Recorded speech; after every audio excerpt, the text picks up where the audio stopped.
Previously on Carsten Uncut, I talked about how a silent person I didn't pay attention to in a meeting almost killed my $10 million opportunity. That episode has inspired a dear follower of Carsten Uncut to share a story that he experienced that is actually very similar, even though it was not silence in a meeting, but it was a blind spot that has not been previously covered by the team that has almost derailed their solution. So, welcome to the show, please, Jorge Alvarado. Jorge is a 17-year professional with international experience. He's now for 8 years working for Microsoft. He came from Mexico to Germany about 15 years ago. He's a field hockey player and an avid music lover. Welcome, Jorge Alvarado, to Carsten Uncut. Welcome back to Carsten and Kat today with Jorge Alvarado. Jorge got inspired by my last podcast in which I talked about that the quietest person in the room has actually lost me a deal.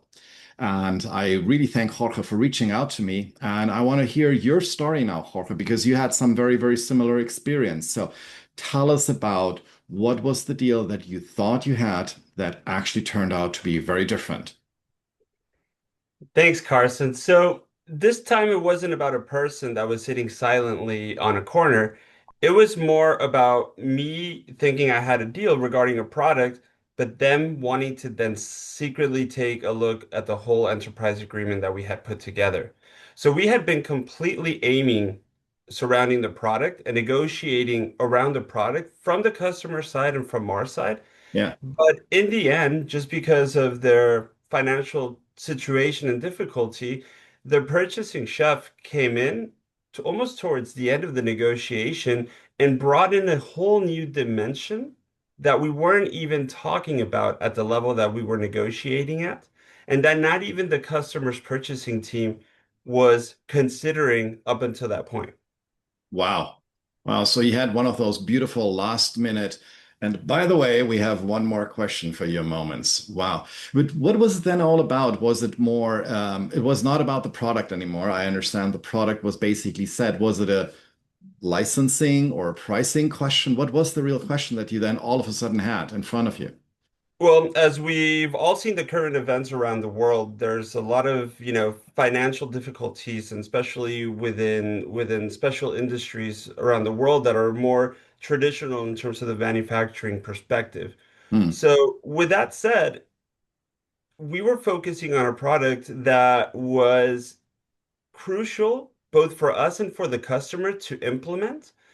However, given the situation that they had and given the weight that a Microsoft has at that customer, the types of contracts that we had, their purchasing head thought it was a great idea to use this opportunity to bring in a new perspective into the deal to try to gain financial positive outcomes additional to just the product. More of a, hey, we're already at the table, help us out in these other aspects.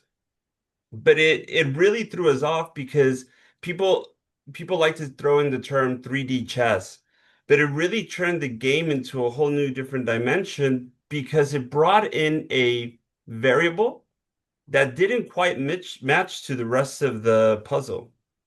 Wow, it happened what you just mentioned. I think something similar happened to me once, where we were almost done, and then the customer said, "Oh, we haven't talked about this one topic here."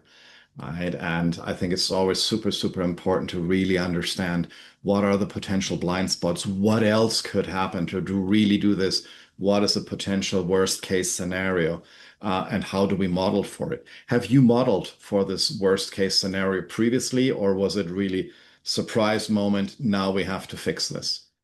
So funny enough, just because we knew of their situation, we had considered that that could be a possibility. But funny enough, they themselves wrote it off at the beginning of the negotiation. But we kept it in our drawer, and we were able to revisit it. Now, we had planned for it or we had considered it. However, we had never talked through or followed through as to whether or not we would go along with it. It brought in such a different dimension at such a crucial point as well in our fiscal year, where we didn't have enough time to sit down and make some decision-driven or data-driven decisions. And that made it for us to have to work intensely to see, well, is this something where we could really benefit from? Is this something where we would really be helping the customer with? And we realized that the truth was somewhere in between. And given obviously we do want to help our customers in these situations, and we do think that our solutions are fit for that.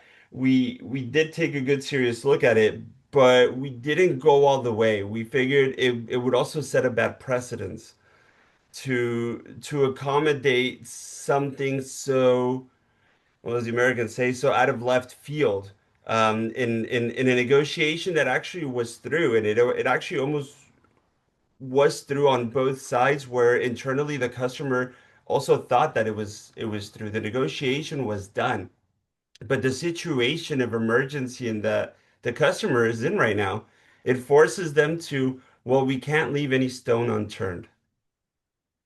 Wow. So was it then a procurement thing that they changed the rules at the end? Was it a CFO decision? Where did this change of heart come from? A purely procurement topic, and they came in and said, look, this is the demand that we have, and we want you to consider it, because we will not address any escalations. You can obviously, go to your executive sponsor from our side and say, hey, purchasing is being mean. They were like, this is the financial situation and that we're in. You need to look at it so that you understand as well what situation we are in as a customer. And it was good to see that too. It was good to see where the concerns were at. It Hmm. was good to see what the playing field is going to be for the next months after after we close the deal. And it gave us also an insight as to, what are the levers that we need to move in the next negotiation. I think that's an interesting point that you're raising because a little bit from what it sounds like, it is you went from selling a specific product, asset, solution, whatever, right, to having a much, much broader conversation where you basically analyze their spend with whatever company, right, and saying, hey, we need to find a solution for that spend. Is that what I interpret correctly from that? We need to find a solution that makes sense for everyone. We didn't completely address it because we know that we will be negotiating soon enough as well. But we did find that there was a point that we could address to help, Hmm. and to position ourselves, as a helping hand in these times, so that, we go through these times in a partnership perspective. What you just said is an interesting point because I heard that many times. Oh, you need to help us in this difficult situation, etc. And we will remember. I have seen it many times that they ask for it and that they say they will remember.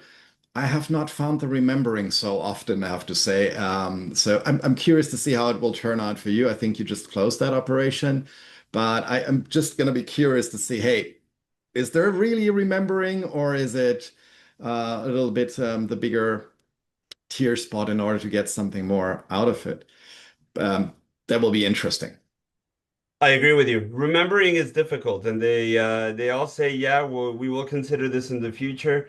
But that's part of the relationship building, right? You don't just leave that customer and don't address them for months. You build up upon that.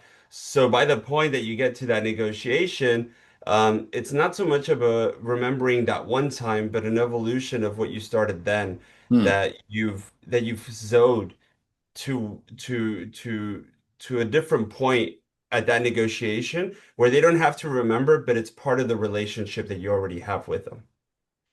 I think But I'll so. let you know how it goes. I'll let you I'm know curious. how I'm it goes. very, very curious to hear that because, like I said, I heard it many times. I just found that then the memory can be short-lived on certain sides of the table.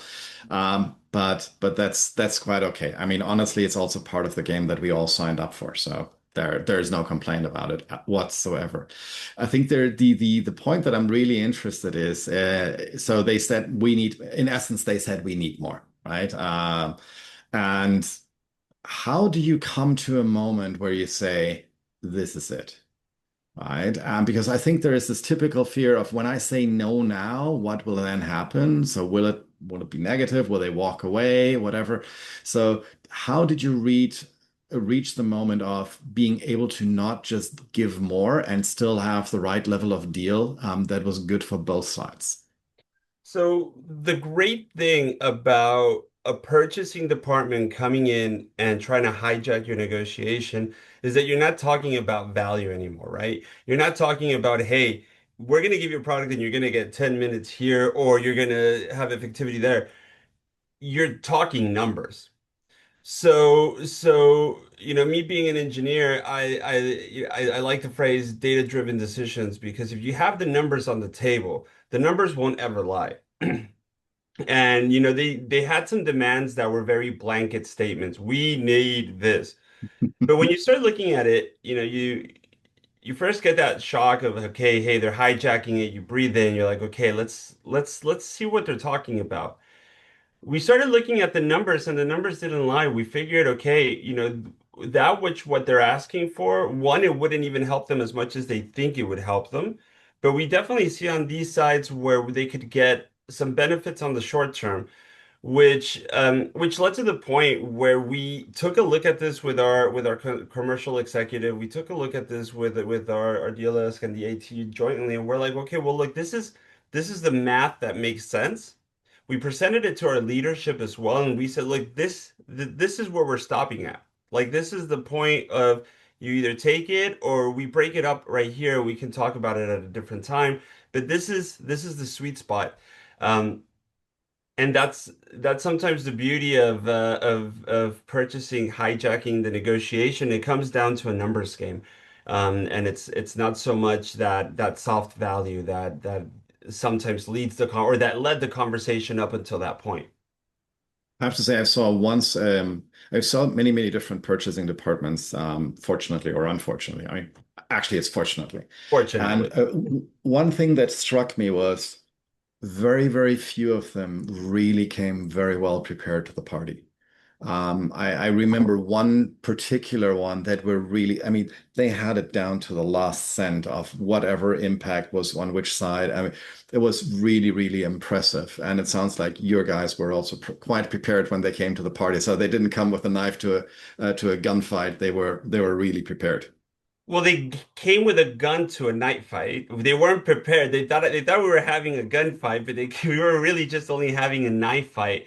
Because like what I said, they came with a proposal or some demands that didn't fit. So that's where when we started thinking, okay, I think they're just barking, right? I think they're just barking and they're trying to see what they can catch on. And so, them addressing it like that made it easy for us to position to them why we're only giving them what we're giving them because they hadn't done the math. And once you show it to them, it's a different story. I've had customers that have it down to the cent where they tell you, "Hey, I know exactly what I need here and there, and that's how you need to have it." But this wasn't the case. But it's it gives us the upper hand. I mean, preparedness on both sides of the table needs to be there. Otherwise, what are you really negotiating? Yeah, I find also giving once in a while unexpected answers can also make quite a bit of impact. I had in one negotiation just as because I just reminded me of that fun moment. Somebody said, "Yeah, we need at least 60% discount to be on par with what we're paying right now." I said, "Six, man, tell me please who I need to talk to. We're going to buy from you now." Right? And it just totally derailed their entire talk track, right? And Yeah. because it was just so clear it was not serious anymore. So that was a lot of fun. But what did you actually do in order to really come back to have the conversation on the right track, right? What is the magic that you had to pull to A, show what you're asking for is maybe doesn't really make sense, not sure if that's the right word, or is unreasonable or whatever, or was it also just showing, hey, we're also happy to walk, right? Because I think that can make a lot of impact at the right time. And I think that's the right answer. The right answer is it's not that there was like a magic trick or hey, we brought in the magic number or the right sentence. I think once we discovered for us what was that balance, that we said that's what we're sticking to. That's one of the most difficult things I think sometimes with the negotiations when it gets really down to the last round. Who blinks first, right? And not to blink. I think it's very easy, especially on the sales side, to say, okay, let's just give in. Let's bring in the deal. Let's stop. We're tired. And I think, because that stretched out the negotiation, and because we knew that the customer needed that solution anyways, we knew we had a position in which we could really say, hey, look, this is the offer. And it's it. It's it. I mean, we're literally out of time. And if we don't get it done in this time now, we can leave it up until next year. They had just as much pressure having to close it. And then having that confidence and then having the numbers back it up and then knowing that at the working level they need the product, it allowed us to fulfill the demands as we had to fulfill them and close the drama. What you just said, there was one thing that raised a little bit my eyebrow because I think so that you as a like core team or deal team that you have that idea, okay, this is it, and we go until there, and then otherwise we walk. I actually had it once in a negotiation where somebody did very dramatically close the laptop, and it was just love the drama that people sometimes put into it. But how did you manage all the other stakeholders, right? Because I mean, I know there was not necessarily a very small deal that you had on the line there. That does definitely make a difference for not only the core team, but for others as well. So how did you align with others as well that we're going this far? And that's it, right? There's not going to be another call. And if there's going to be another call, the answer is you have the best. How did you manage that part? Because I think that's super fascinating. And I think for many of our listeners here and watchers, it is one of those questions. How do you actually manage that? That this is it. Well, that's why, selling internally is just as important as selling externally. Um, at the end of the day, those opportunities have an owner. And if that owner really takes that accountability of owning that deal, of saying, hey, I'm going to own this from beginning to close, and I'm going to ensure that it's going to get there. And you tell everybody in your team, I need all of you. But in the end, if something blows up, if something comes up, let me know. We will ensure that we get the right person, but I will own this. I will always communicate for this deal. You basically have to show leadership there too internally. You have to gain trust and have a good relationship with your V team. You have to own it and also own it in times where it's not nice. You have to also own it in times where it's not even your hat, but it's your deal. So if you're gonna own it, then you build that relationship with your team, and then you have your core team and you say, okay, guys, this is what we're gonna do. So it's not a magic trick. It's good old rolling up your sleeve, maintaining relationships internally, and hey, it's what we're in sales for. You got to take it and run with it and ensure that it either comes in, and if it doesn't, then you got to report back and give them bad news. But somebody has to take ownership, and I like to do that. I like to I like to then ensure that my team has a say, but in the end, I'm the one sticking out my neck on the line. Wow. Chapeau and congratulations. I Thank see a you. lot of people who, as we call them, good weather captain, right? Yeah. That are very, very keen on communicating everything when everything is perfect and et cetera, et cetera. But when the shit hits the fan, they're typically not necessarily found on the front row, right? They're a little bit further back. So I think that's great. That's a very good sign, and congratulations to that. Thank From you. everything you've done there, so what was your number one thing that you did in order to put the deal forward to make it actually happen, to get the people to take out the pen and actually put ink on paper? I know it's all now digital signatures and everything, but I'm still old-fashioned. I like to say ink on paper. How did you manage to get to that point? That would be my next question, actually. So I remember when we kicked off the negotiations, we were having lunch, and I looked the purchasing my purchasing contact in the eye, and I said, "Look, I want us to be pragmatic. I want us to be pragmatic, and I want us to address issues and wishes directly, but communicate them clearly as well."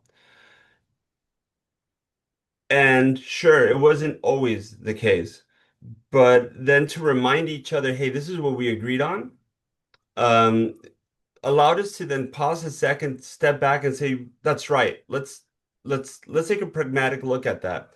And that allowed us to advance quite quickly, even though it was probably still a slow sales cycle, to advance more quickly and effectively with a lot less drama, even though at the end we still had it. But this pragmatism held for a good environment in both sides. And I think that's what led finally to first of all to get to the point where we had a deal shaped and then to overcome that last minute demand through pragmatism. Would you then say that making it personal or having a personal, direct conversation with certain people is the one thing that made things then possible to get to this level of pragmatism, that we understand each other's side a little bit better of what is needed, why it's needed, and how we can somehow share information so that really the negotiation can come to a lucky end? You have to have that kind of relationship, because it helps you also understand your team internally, right? They Yeah, give you feedback as well from, "Hey, look, we have these 2 points of context from both ends. This is where you need to work on," or, "Hey, this is where I need your help on with this department." And he gives me the same feedback. So it allows us to help our both of our teams work more effectively. great. Wonderful. I'm a big fan of this as well. I mean, I always said you need to build a personal relationship with these people. You need to have their cell phone. They need to answer when you call them, so that you can really have these conversations to get both sides to the table. Because actually, the other one wants it as well, as you very rightfully said. It's I mean, look, these negotiations tend to take weeks, months, and sometimes years. You spend a lot of time with the person on the other side of the table. Sure, people like to romanticize it as a boxing ring and so on, but at the end of the day, we're all still people. They got kids, we got kids, we got hobbies, they have hobbies, and a lot of the times they're similar. And sure, you can have a worthy opponent or a worthy purchasing person on the other side of the table, but it's still a person, and it's still someone who desires to have that social contact. It's still someone who likes to have relationships, and I think one needs to still leverage those because they're the most important things to leverage. So one thing I like to do, thank you very much, Jorge, on my Carsten Uncut shows with my guests is three learnings. What are the key three learnings that you would take now with you that you had from this particular experience that you think could be interesting for not only you in the future, but also our audience? Communicate early Okay. in any direction. In any direction, we talked about, the good weather sailors. Um, Talking about a potential problem, no matter how uncomfortable it is, will only lead to a result in a faster manner, and it will only lead for a bigger team to rile around you. So always important to communicate. That's not necessarily something that I learned from here, but something I always like to give.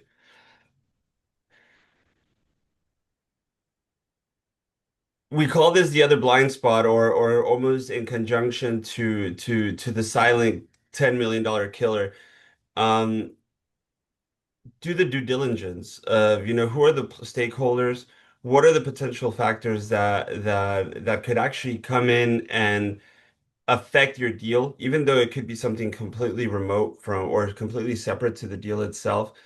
Sometimes it's another deal that another part of Microsoft is doing with the customer. So from that perspective, know all the rooms of the house, I guess. Um, and then the third one is definitely pragmatism. I loved I loved going in with this customer that culturally is everything but pragmatic. Hmm. And pushing that mindset and reminding ourselves throughout the negotiation phase that that's what we're aiming for allowed us to have clarity and it allowed the customer to have clarity as well.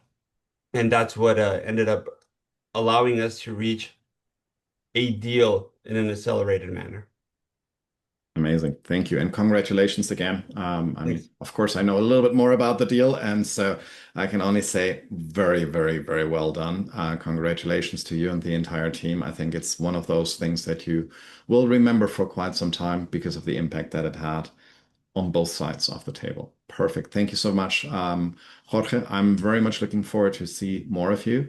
Thanks for tuning in to Carsten Uncut and to bring up this idea to make actually a version number two of this, the $10 million deal that I lost because of silence, because it was not silence, but it was probably clearly a blind spot. So very, very much appreciate it. I wish you a wonderful time, great holidays. Thank you for tuning in, and I'm looking forward to some more interesting stories without the QBR theater. Thank you. Thank you, Carson, for having me.